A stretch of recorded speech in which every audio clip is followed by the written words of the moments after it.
things that were workable and stuff like that. They was having a strike going on, and it was during the holidays, during the Christmas holidays, and they was having a little party. And some things, you know, just turned bad, and my dad wrote a song about what had happened there. And the interesting thing to me, just as a songwriter, is that if you hadn't been there, or if you had read the paper about it, or heard his song, you basically had about the same information. He didn't leave anything out that was important, didn't add anything, wasn't needed. Just tells the story, and he sounds like he's just talking to you, you know. And I love that he was able to do that in songs, and it still rings true in some way. I mean, so much so that when we go up to that part of Michigan, even these days, they put it in my contract that I have to sing that song. Now, generally, when people start telling me what I have to do, it doesn't go over all that well. But in this case, I always make an exception because I realize that this is still part of the living history of people who are there. This is their, you know, grandparents, great-grandparents, people you still hear stories about in the family. It's not all that far back where you forget everybody, you know. And so it's made them who they are today, how they think about things and how they feel about what's going on. And so always obliged in singing this little song here, and it's one of my favorite ones of his. It goes something like this.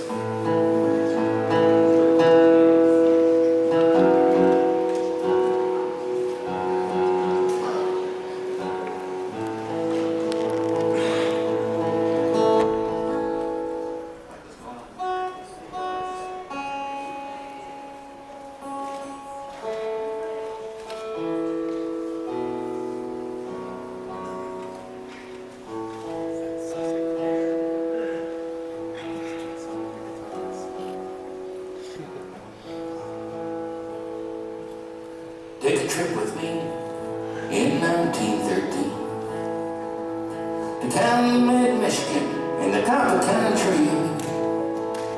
I'll take you to a place called Italian Hall, where the miners are having a big Christmas ball. I'll take you in a door and up a high stairs, singing and dancing is heard everywhere. Before you know it, you're friends with us all, and you're dancing around and around in the hall. You ask about work and you ask about pay. They'll tell you they make less than $1 a day, working their copper claims, risking their lives. So it's fun to spend Christmas with the children and the wives. A little girl sits down by the Christmas tree lights to play the piano, so you gotta keep quiet. To hear all this fun, you would not realize that the copper ball stub men are milling outside. The copper ball stubs stick their heads in the door, and one of them screamed and he yelled as a fire. A lady, she hollered, there's no such a thing. Keep on with your party, there's no such a thing. Well, a few people rushed, but it was only a few. It's just the thugs and the scabs fooling you. A man grabbed his daughter and he carried her down, but the thugs held the door so they could not get out. And then others followed about 100 more, but most everybody remained on the floor.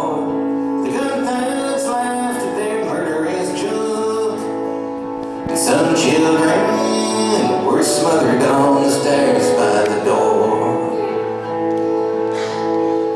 Such a terrible sight I never did see. We carried our children back up to that tree. The scabs outside still laughed at their spree,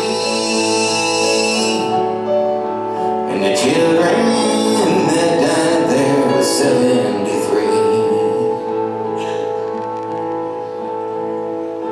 The piano played a slow funeral tune, and the town was lit up by a cold Christmas moon.